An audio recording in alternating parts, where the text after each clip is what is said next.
Good evening students. कल हम लोगों ने कोलिजन थ्योरी पढ़ी थी और लास्ट में ओरिएंटेशन फैक्टर पढ़ा था। ये सब हम लोग कर चुके हैं, कोलिजन थ्योरी, एक्टिवेशन एनर्जी पे, ये सब एक्सोथर्मिक एंडोथर्मिक। अब जो हम लोग पढ़ने जा रहे हैं that is Arrhenius equation.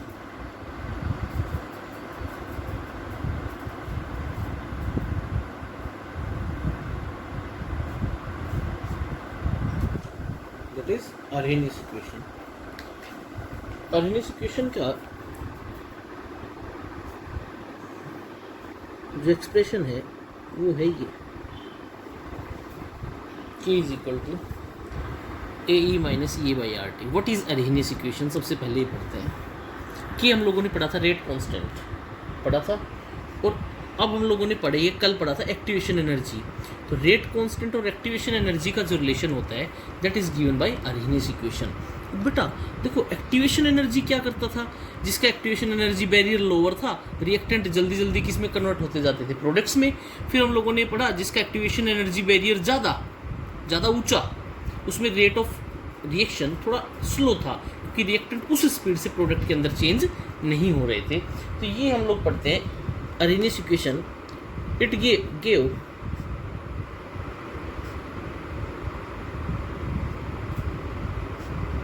mathematical relation between rate constant and activation energy।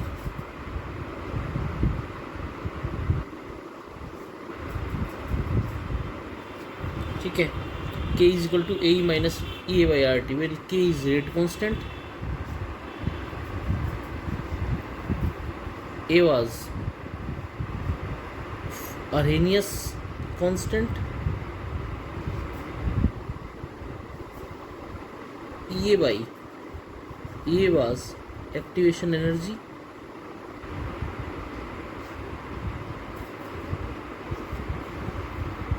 और हम लोग क्या करते हैं, एक ग्राफ ड्रॉ करते हैं K वर्सेस T। टेम्परेचर हम लोगों ने पढ़ रखा है, with every 10 degree rise in temperature rate becomes double, पढ़ा था हम लोगों ने शुरुआत में। तो यहाँ से जो ग्राफ आता है क्या होता है, एक्सपोनेंशियल रेट जो होता है, रेट कांस्टेंट क्या एक्सपोनेंशियल ग्रोथ होती है विद रिस्पेक्ट टू टेम्परेचर। तो देखो कुछ ऐसा ग्राफ आता है,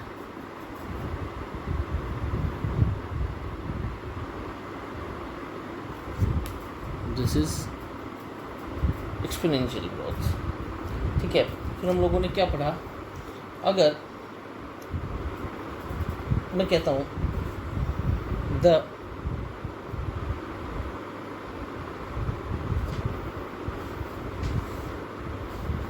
प्लॉट गिव्स फ्रैक्शन ऑफ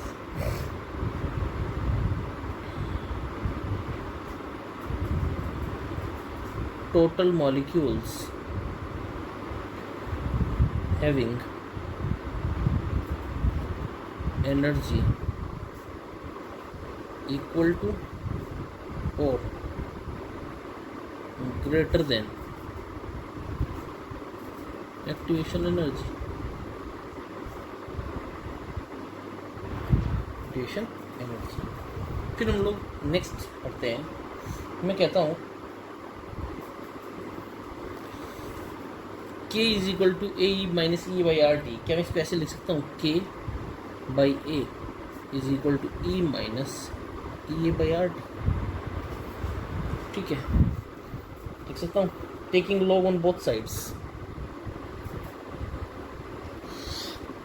तो क्या हो गया, log base E k is equal to log A minus log E A minus E A by R T लिख सकता हूँ ई।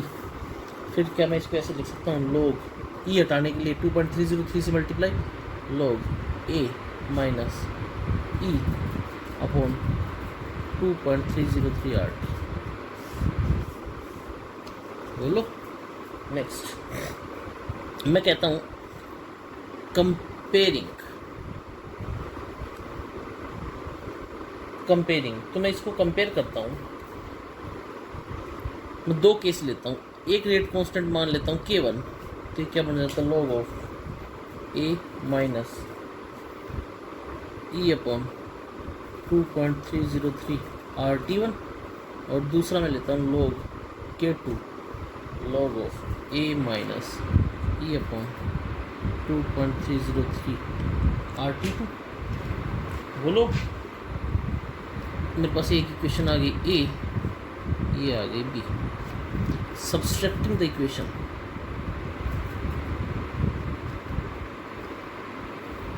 so equation A from B, तो मेरे पास फाइनल एक्सप्रेशन क्या आता है log of K2 by K1 is equal to E upon 2.303 R 1 by T1 minus 1 by T2। बोलो expression आ गया नहीं आ गया? ये हमारे पास एक एक्सप्रेशन आ गया, इसके ऊपर बेस सीधा न्यूमेरिकल निकालेंगे।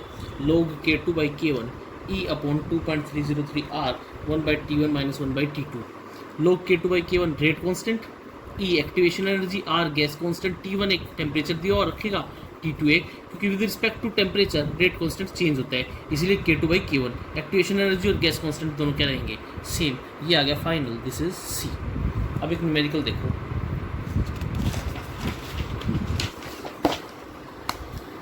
मैं एक न्यूमेरिकल करवाता हूँ, ध्यान से सुनना। हम लोग करते हैं the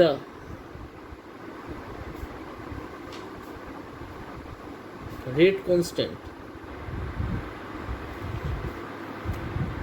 of a reaction at 700 Kelvin and 760 Kelvin are 0.011 mole inverse second inverse and 0.105 mole inverse second inverse.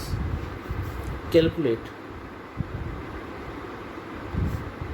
value of Arrhenius parameter. इसकी वैल्यू बतानी है, A की वैल्यू बतानी है। देखो जी, K1 क्या हो गया 0.011, तो T1 कितना हो गया 700 kelvin, K2 0.105, T2 760 kelvin.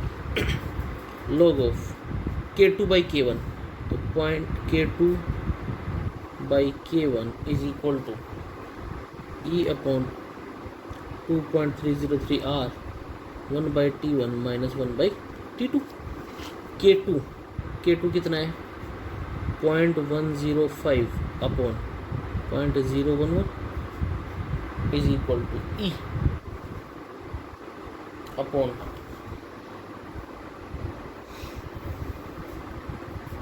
E upon 2.303 into R 8.314 1 by T1 700 minus 1 by 760। बोलो, तो क्या मैं यहाँ से सॉल्व करूँगा तो E की जो वैल्यू आएगी कुछ नहीं है, log 0.105 0.10 की 5 की वैल्यू देखनी है, इस तरह से करना है, अपॉन 1/700 760 कैल्शियम ले लोगे, इसको सॉल्व करोगे तो E की वैल्यू आएगी 166.34 किलो जूल मोल। अब इसको वैल्यू रख दो, log K is equal to, पढ़ा था ना final equation, log A minus E by log A minus E upon 2.303 RT। लो जी, log K इनिशियल क्या था 0.011 is equal to log A निकालना है माइनस 166.341 किलो जूल में दे रखा है सब कुछ, R मोल लीटर इनवर्स में सब दे रखा है, तो इसको किससे मल्टीप्लाई कर देंगे इंटू 10 की power 3 upon 2.303 into R 8.314 into 700। यहाँ से इसको सोल्व करोगे तो ये आएगा -1.958 is equal to log a -12.14। और यहाँ से a कितना हो गया 2.8 इंटू 10⁻10 सेकेंड इनवर्स। मैं फिर से कह रहा हूँ, अगर किसी एक भी बच्चे को लोग में कोई दिक्कत हो तो मेरे पास पर्सनल फ़ोन करके मैसेज करके पूछ लेना, ठीक है। नेक्स्ट एक और क्वेश्चन करवा रहा हूँ।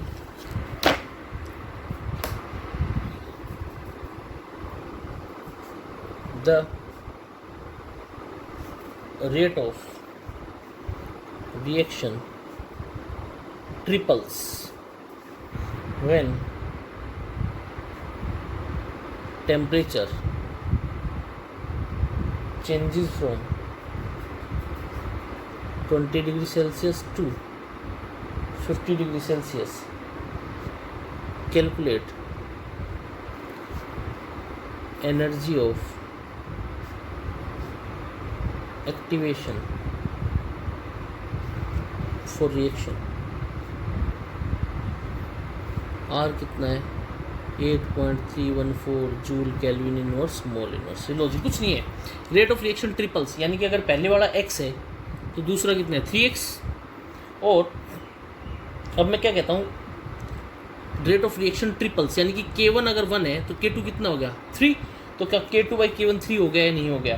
तो देखो अरेनियस इक्वेशन के लिए क्या पढ़ा था, log K2/K1 is equal to E upon 2.303 R into 1/T1 minus 1/T2 E1/T2। तो log K2/K1 कितना हो गया, ट्रिपल करता है तो K2/K1 3। तो क्या मैं इसका selection 3 is equal to E शायद निकालना है, calculate energy of activation E निकालना है, E upon 2.303 R 8.314 into 1/T1। T1 कितना है 20 डिग्री सेल्सियस है, केल्विन में चेंज करो क्योंकि R की वैल्यू किस में ले रखी है केल्विन में। तो कितना हो गया 293 माइनस ये हो गया 323। अरे यही तो था फॉर्मूला 1/T1 माइनस 1/T2। तब क्या होगा E is equal to E upon 2.303 into 8.314 into क्या मैं इसको ऐसे लिख सकता हूँ 293 इंटू 323 और पैसा ये हो गया 323 माइनस 293। इसको सॉल्व करोगे तो E के लिए एक्सप्रेशन क्या आ जाएगा देखना एक बार, ये सारा उधर चला जाएगा 2.303 into 8.314 into 323 into 293 into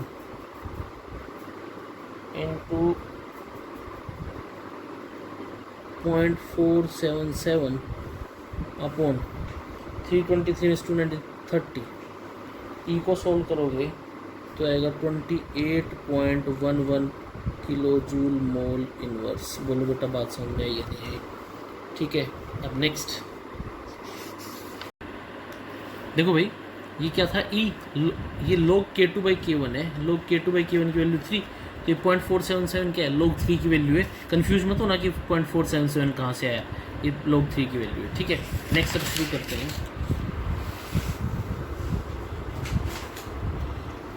effect of temperature.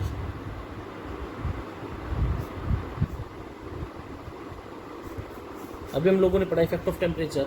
हम लोगों ने पढ़ा जैसे जैसे टेम्परेचर 10 डिग्री सेल्सियस राइज करेगा वैसे वैसे क्या हो जाएगा, रेट कांस्टेंट दुगना। तो लिखो rate of reaction gets doubled with every 10 degree Celsius rise in temperature. Hence mu is equal to temperature coefficient तो क्या मैं इसको ऐसे लिख सकता हूँ के टी प्लस 10/KT, वो लिख सकता है नहीं। तो हम लोग क्या करते हैं, अगर मैं ग्राफ ड्रॉ करूँ, ये हो गई एनर्जी और ये हो गए नंबर ऑफ कोलिजन्स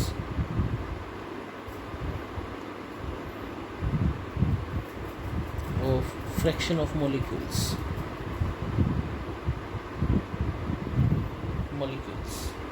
ठीक है। तो क्या करते हैं हम लोग कुछ ऐसा लेते हैं,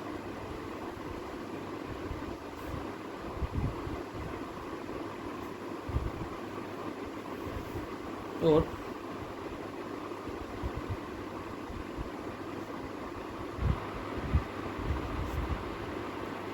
ठीक है बेटा, अगर ये टी केल्विन है, टेम्परेचर 10, तो ये क्या हो गया टी प्लस 10। ये जो है ये वो फ्रैक्शन ऑफ मॉलिक्यूल्स हैं जिनकी एनर्जी एक्टिवेशन एनर्जी को बैरियर को क्या कर जाती है, पार कर जाती है। तो लिखते हैं हम लोग the shaded portion represents fraction of molecules having, अब बेटा कल हम लोगों ने पढ़ा था वही रिएक्टेंट्स कोलिजन इफेक्टिव कर पाएंगे या प्रोडक्ट में जाएंगे जिनको एक मिनिमम अमाउंट ऑफ एनर्जी की ज़रूरत होती थी, that was called as threshold energy. The shaded portion represent fraction of molecules having energy equal to और ग्रेटर देन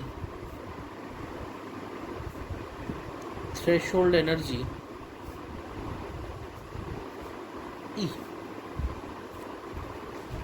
ई, ठीक है। तो ये था 2। नेक्स्ट पढ़ते हैं इफेक्ट ऑफ कैटलिस्ट। लो जी, कैटलिस्ट 2 तरह के पढ़ रखे हैं, एक पढ़ रखे हैं पॉजिटिव कैटलिस्ट, एक पढ़ रखे हैं नेगेटिव कैटलिस्ट। पॉजिटिव कैटलिस्ट वो था जो रेट ऑफ रिएक्शन को फास्ट करता, एनहांस करता था, एनहांस करते था, इसका मतलब इसका एक्टिवेशन एनर्जी बैरियर लोअर मिलेगा। नेगेटिव वो था जो रेट ऑफ रिएक्शन को रिटार्ड करता था, कम करता था, इसका एक्टिवेशन एनर्जी बैरियर ज़्यादा मिलेगा। तो लोग देखो दोनों को एक बार समझते हैं।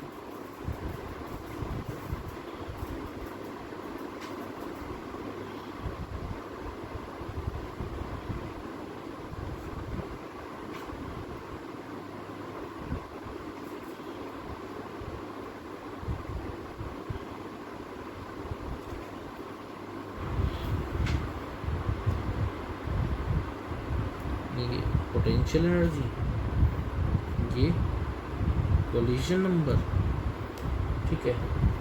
अब देखना एक बार, यहाँ से और यहाँ, ये एक एक्टिवेशन एनर्जी थी,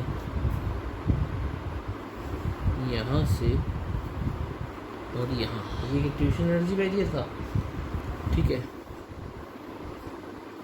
अब देखो ये जो नीचे शेडेड दिखाई दे रहा है, ये एक्टिवेशन एनर्जी बैरियर लोअर हो गया। लोअर किसकी वजह से हुआ? कैटलिस्ट की वजह से हुआ। और मैंने बताया लोअर जो कैटलिस्ट करेगा वो कैसा कैटलिस्ट होगा? पॉजिटिव कैटलिस्ट, यानी कि ये क्या है? रिएक्शन विद कैटलिस्ट, बोलो। और ये क्या होगा? Reaction without catalyst. तो मैं क्या लिख सकता हूँ? ए पॉजिटिव कैटलिस्ट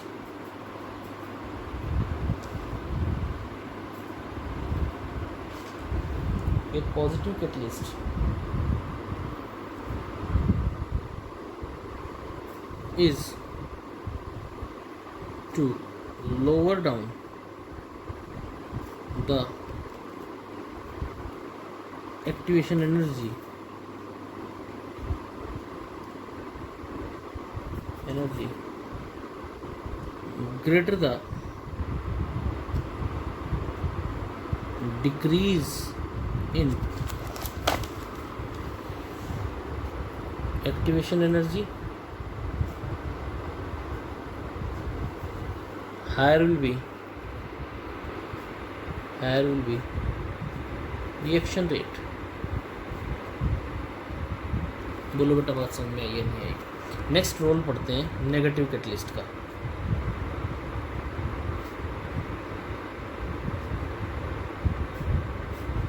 लो जी नेगेटिव कैटलिस्ट लो, कर दो ड्रॉ 1 सेकंड में। अब मैं 2 ड्रॉ करूँगा, तुम लोग खुद समझ जाओगे, देखना भी।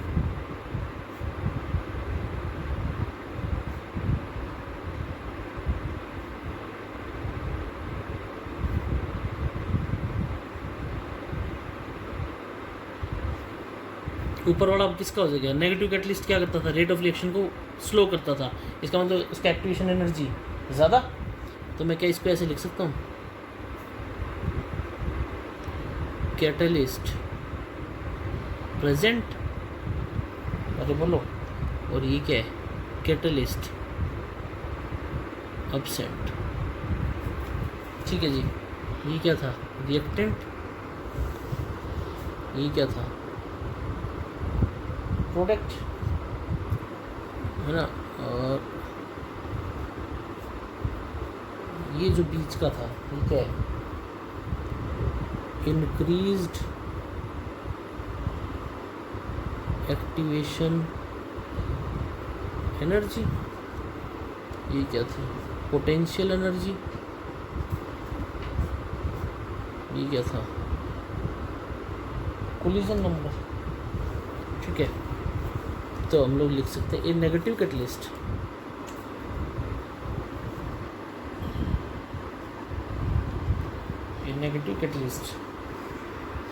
increases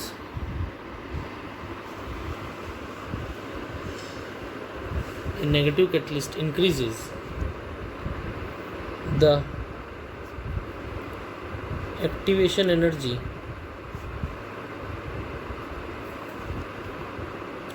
of reaction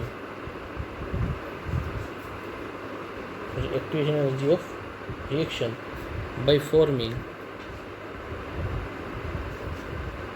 intermediate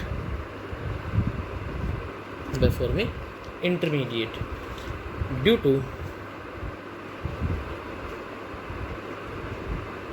increased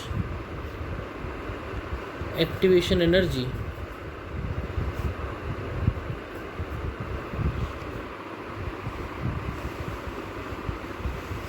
active molecules, sum of active molecules becomes inactive, hence rate of reaction decreases। बोलो बेटा बात समझ में आई या नहीं आई? ठीक है, नेक्स्ट लास्ट टॉपिक इस चैप्टर का, that is called as steady state approximation। देखो, मैंने न्यूमेरिकल्स किए थे हम लोगों ने पहले। हम लोगों ने क्या पढ़ा था कि जो रेट डिटरमाइनिंग स्टेप होता है,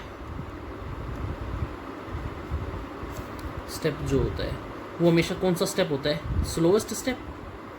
और फिर उससे हम लोग ऑर्डर ऑफ रिएक्शन वगैरह निकाला करते हैं। जैसे मान लो मैं एक इक्वेशन है मेरे पास, मान लो फॉर एग्जांपल एक इक्वेशन है 1 सेकंड के लिए। टॉपिक इस चैप्टर का, उसके बाद हम लोग सरफेस केमिस्ट्री पढ़ेंगे। Steady state approximation as such question नहीं बनते हैं, लेकिन तुम्हें पता होना चाहिए होता क्या है। देखो बेटा, अगर मान लो कोई रिएक्शन है और वो एक से ज़्यादा स्टेप में हो रही है, first step, second step, third step, और उन तीनों स्टेप्स के रिएक्शन रेट जो है वो लगभग बराबर है, तो अब लोग हम ये आइडेंटिफाई करना भूल जाते हैं, या ये आइडेंटिफाई करना थोड़ा ज़्यादा मुश्किल हो जाता है कि which one is slowest step. तो उसके लिए एक अप्रोक्सीमेशन मेथड लिया जाता है, that is called steady state approximation. तो लिखो, हम लिखते हैं when all steps of mechanism proceed at equal rate, then finding exact rate is complicated.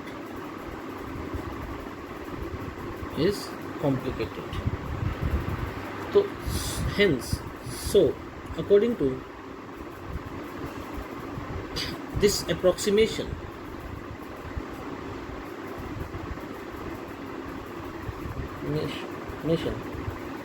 in small interval of time,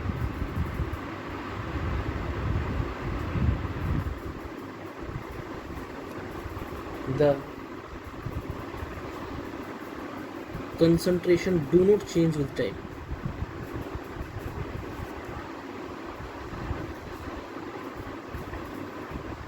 And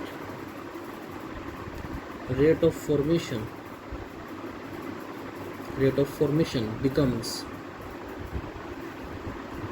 equal to decomposition.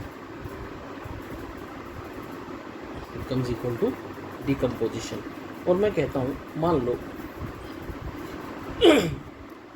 मेरे पास कोई इक्वेशन थी, उसका rate expression कुछ ऐसा था, COCl2 by dt is equal to K CO Cl2 3/2. ठीक है, ये कोई इक्वेशन थी, ये मल्टी स्टेप रिएक्शन थी. मैं पहला स्टेप कहता हूँ Cl2 2Cl वेरी फास्ट. ठीक है, दूसरा है Cl plus CO COCl fast. तीसरा COCl plus Cl2 gives COCl plus Cl2 plus Cl. ये कैसा था? स्लो. अब अगर स्टेडी स्टेट अप्रोक्सीमेशन नहीं लगाते तो हम लोग सीधा इसके लिए एक्सप्रेशन लगाते COCl प्लस Cl2 Cl, और ये रेट डिटरमाइनिंग स्टेप हो जाता. लेकिन हम लोग अप्रोक्सीमेशन मेथड लगा रहे हैं, और अप्रोक्सीमेशन मेथड उसके लिए है जब रेट ऑफ फॉर्मेशन और डिकम्पोजिशन कई रिएक्शंस के लिए सिमिलर हो. तो हम लोग क्या लिखते हैं, ये फर्स्ट इक्वेशन हो गई, सेकंड, थर्ड. ठीक है, अब मेरे को क्या चाहिए, COCl2 किस में है? इसमें है नहीं है. और रिएक्टेंट साइड में CO और Cl2 वो इसके अंदर है. इसका मतलब दूसरी और तीसरी रिएक्शन की मेरे को ज़रूरत पड़ेगी. अरे बोलो, पड़ेगी या नहीं पड़ेगी? और Cl2 है तो Cl2 कौन सी रिएक्शन में है? पहली में अकेली. तो पहली, दूसरी और तीसरी की वैल्यू निकाल करके इन दोनों से हम लोग इसका अप्रॉक्सीमेशन करेंगे. मैं कहता हूँ मल्टीप्लाइंग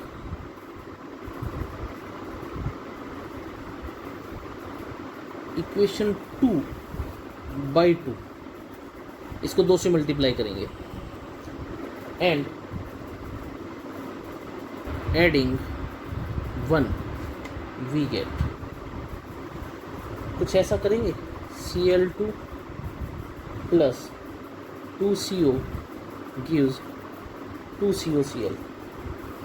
बोलो अब भाई साहब, इसके लिए एक्सप्रेशन क्या हो गया, COCl upon Cl2 into CO raise to power 2.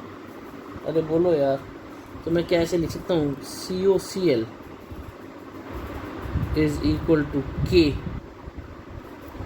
Rays to power 1/2, कुछ नहीं, अंडरूट ले रहे हैं, CO into Cl2 raise to power 1/2. अरे बोलो, ले रहा हूँ या नहीं ले रहा हूँ? ठीक है. और स्लोवेस्ट स्टेप जो होता है वो रेट डिटरमाइनिंग स्टेप होता है, यानी कि तीसरा COCl plus Cl2 rate determining step है. तो क्या मैं ऐसे लिख सकता हूँ, slowest step is rate determining. तो उसके लिए रेट एक्सप्रेशन क्या होगा, rate is equal to K COCl into Cl2. और इक्वेशन 1 और 2 से हम लोगों को क्या मिला, ये देखो, मैं थोड़ा एक्सपेंड करके लिखता हूँ इसको. इक्वेशन 1 और 2 से हम लोग क्या लिख सकते हैं, रेट इज इक्वल टू के रेज टू पावर 1/2, अरे ये था 1/2 Cl2 1/2, यहाँ पे Cl2 इंटू CO, Cl2 क्या हो गया रेट, K इंटू के ऑफ क्या हो गया, नया एक रेट आ गया K डैश, Cl2 ये हो गया Cl2 रेज टू पावर 3/2 और CO। बोलो बेटा बात समझ में आई या नहीं आई? ये इट इज़ रेट लॉ। ये था बेटा स्टेडी स्टेट अप्रोक्सीमेशन।